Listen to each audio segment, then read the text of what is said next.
The National Executive Committee has just concluded a significant 4-day meeting. On the day, we are commemorating the 30th anniversary of the passing of our beloved President, Oliver Reginald Tambo. We took time this morning to go and lay a wreath in his remembrance, and we paid tribute and homage to him, remembering him very fondly. We took time at this meeting to assess the work of our organization as directed by the 55th National Conference. Throughout the meeting, NEC members were conscious of the many challenges facing our people and our country, and the hardships our people are going through and are enduring. We also took time to look at our own responsibility to implement solutions as outlined in the January 8th statement and in the State of the Nation address. We're deeply aware of the damage the energy crisis is causing to our economy and the disruption that it is causing to our people's daily lives.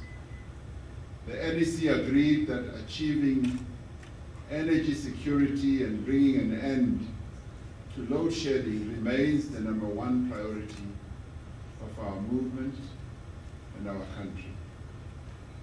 The NEC welcomed the significant steps being taken by government to implement the Energy Action Plan with an immediate focus on improving the performance of our power stations, the provision of emergency generation capacity, and ensuring uninterrupted power supply to strategic installations and infrastructure.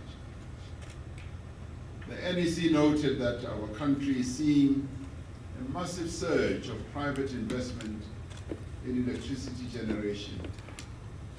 While these initiatives give us confidence that we will end load shedding, we were consciously aware of the fact that they will take time to show results. The NEC noted that ESCOM is undertaking necessary maintenance now to ensure that planned outages can be limited, particularly during winter, when demand is expected to increase. This situation requires us to manage the demand of our electricity as we enter winter. For example, we are aware that ESCOM was in the past able to implement a very successful public campaign to reduce electricity demand during the winter of 2010. This campaign was able to save 3,000 megawatts of consumption. One of the ways every South African can contribute to reducing load shedding is taking steps to switch off their geysers during the day and in the evening. This will result in ESCOM being able to have added capacity for energy generation. This has worked in the past, and we do believe that in the course of this crisis, it is a measure that we can embark upon. The NEC noted that as we work on achieving energy security for our nation, we are doing so in the context of our commitments to reduce greenhouse gas emissions, which harm our planet, which also affect the health of a number of people in our country. We remain committed to our emission reduction targets to prevent the worst effects of climate change. We must also protect jobs in sectors of our economy which have to decarbonize to remain globally competitive and viable. However, The manner in which these commitments are implemented must not compromise our national interest, such as energy security or the immediate priority of reducing load shedding. The NEC supports the approach that as we prioritize ending load shedding, we will need to revisit our decommissioning schedule to balance energy security and our climate commitments. This is not a new approach.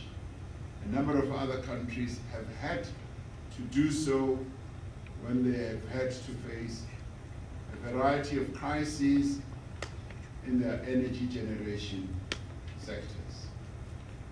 The National Executive Committee is determined to resolve the crime situation in our country. The Peace and Stability Committee of the NEC has been instructed by the NEC to bring to a special NEC the National Plan of Action to strengthen both the law enforcement agencies and citizen involvement in the urgent work of restoring safety and stability across the length and the breadth of our country.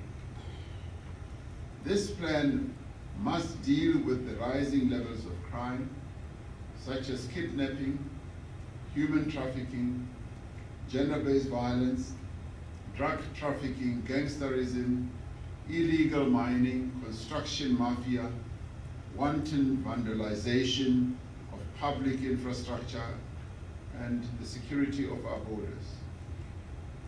The NEC expressed its deep concern regarding the current chaos and dysfunctionality of local government coalitions across the country. We also noted that the current levels of instability have undermined service delivery in a number of municipalities, as well as effective administrative management. We reiterated the 4 principles adopted by our 55th National Conference to guide the ANC's approach to coalitions, which include, firstly, that our primary objective is to achieve a decisive electoral victory.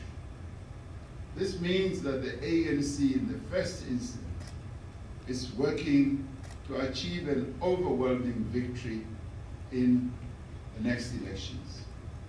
Secondly, where there are coalitions, we must ensure these coalitions put the interests of our people first, which must of necessity include a stable government with a minimum program that can improve service delivery and push forward the transformation agenda.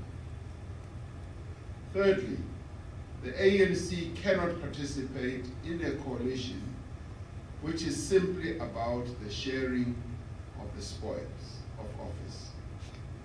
Lastly, where we have performed badly in elections as the ANC, we should be principled enough to go into opposition to build anew rather than be part of a coalition government that undermines the foundational principles and values of both the ANC and the Constitution of the Republic.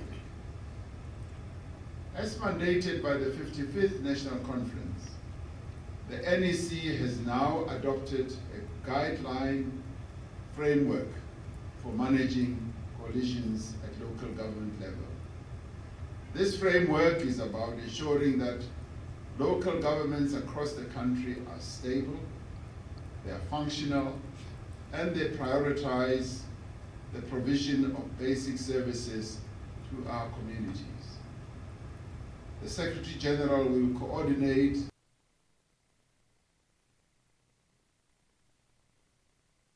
the engagement with other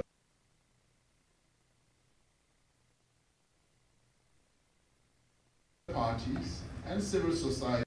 Local governments across the country are stable, they are functional, and they prioritize the provision of basic services to our communities.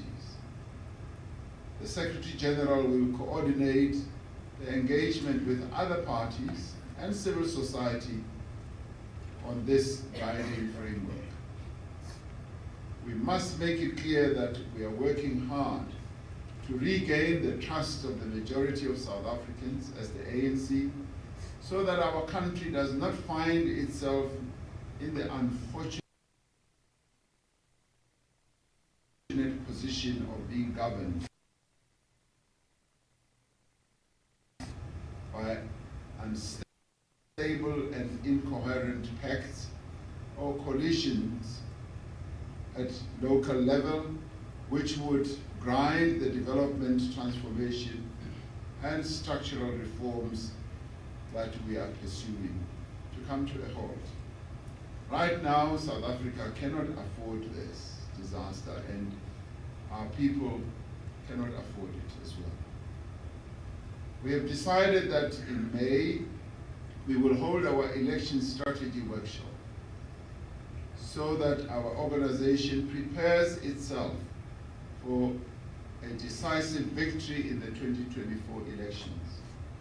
The roadmap for the selection of candidates for our parliament and the legislatures at provincial level was tabled by the Electoral Committee and was adopted by the NEC. We applaud our structures and in particular our volunteers for ensuring that we retain wards during recent by-elections, as well as those that we took from some opposition parties. We also acknowledge that in those wards where we have lost, we will need to work even harder in order to win back the confidence of our people in the upcoming elections.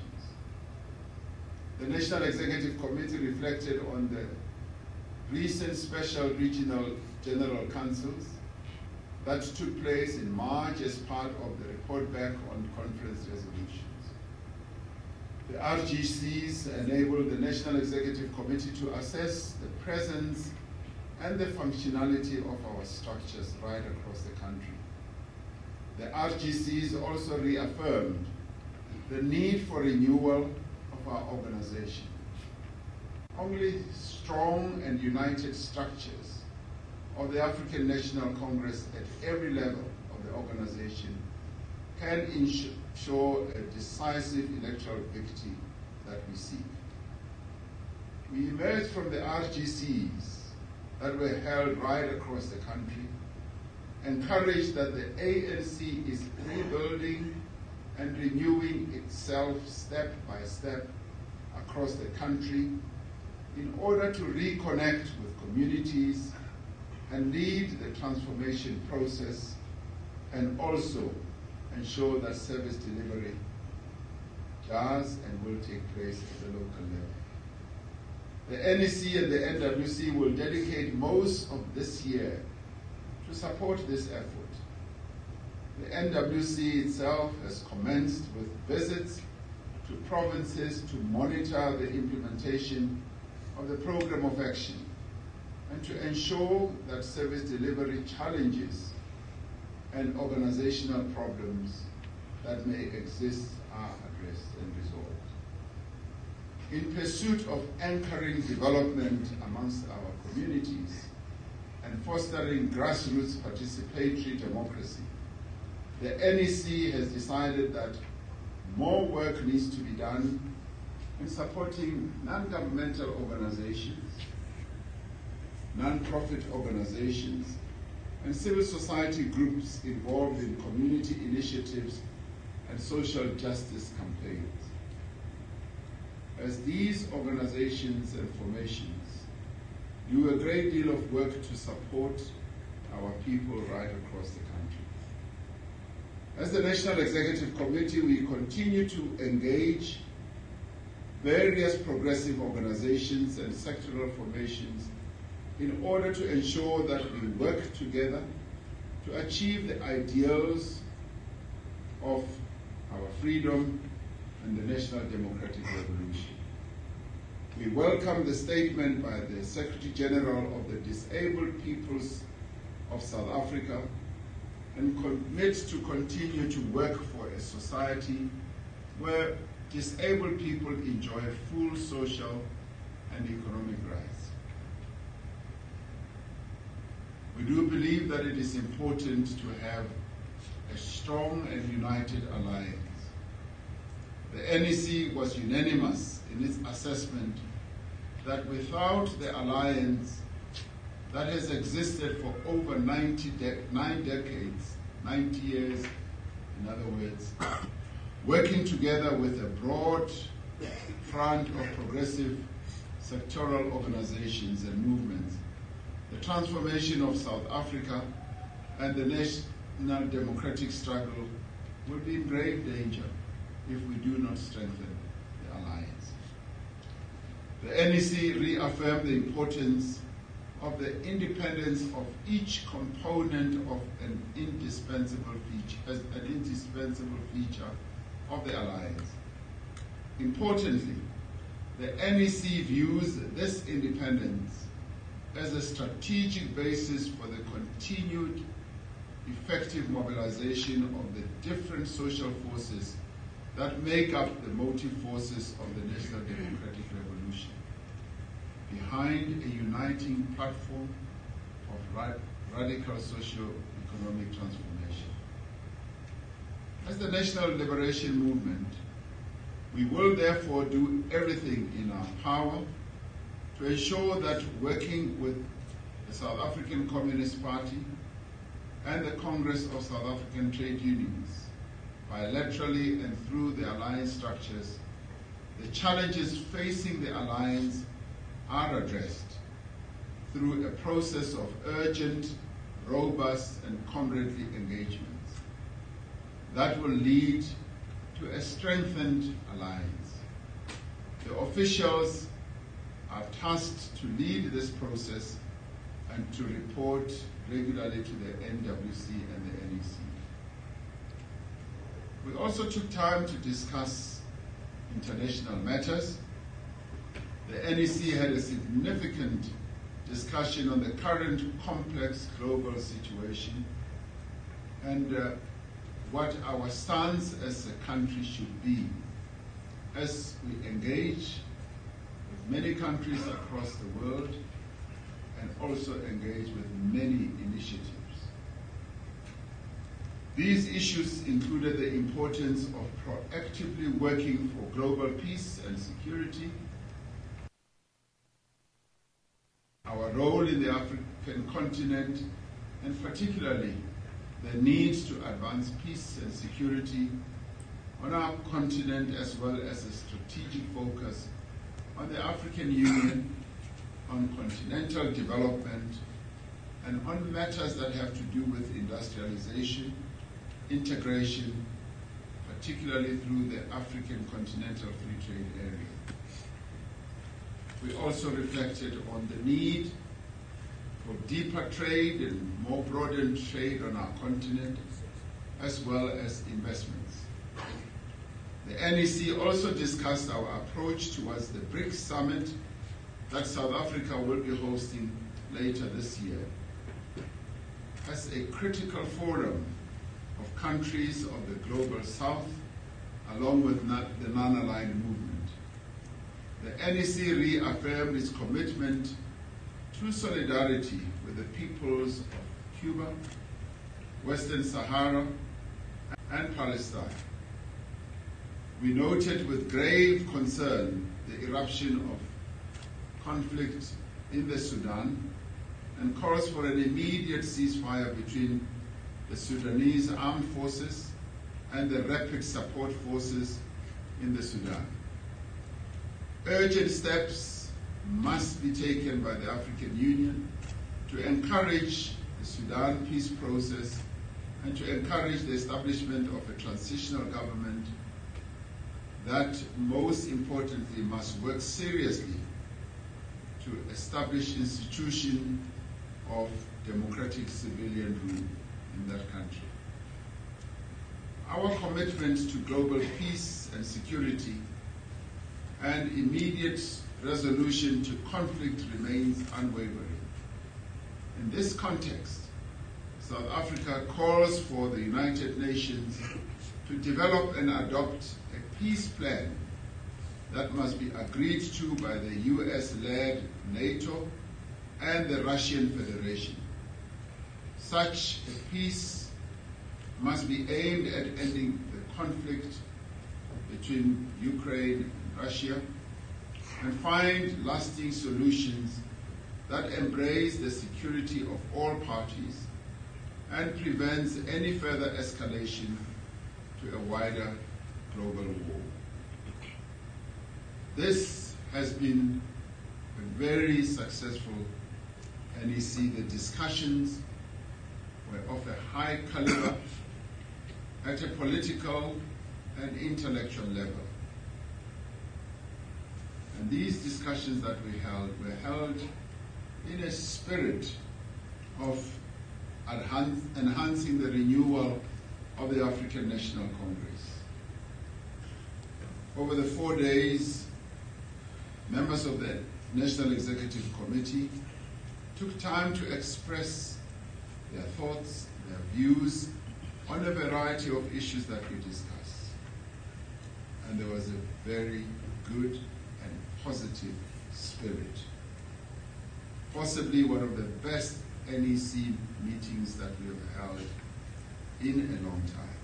And I've been around since 1991, and I know what I'm talking about. So I'd like to thank the SGO for arranging this NEC meeting, and I'd like to thank the staff of the ANC for making all these arrangements, and I'd like to thank the chairs of our subcommittees who did a fantastic preparatory work, and I'd like to thank all NEC members for spending time here and the wonderful spirit that prevailed. May it continue for the next 5 years. Thank you very much.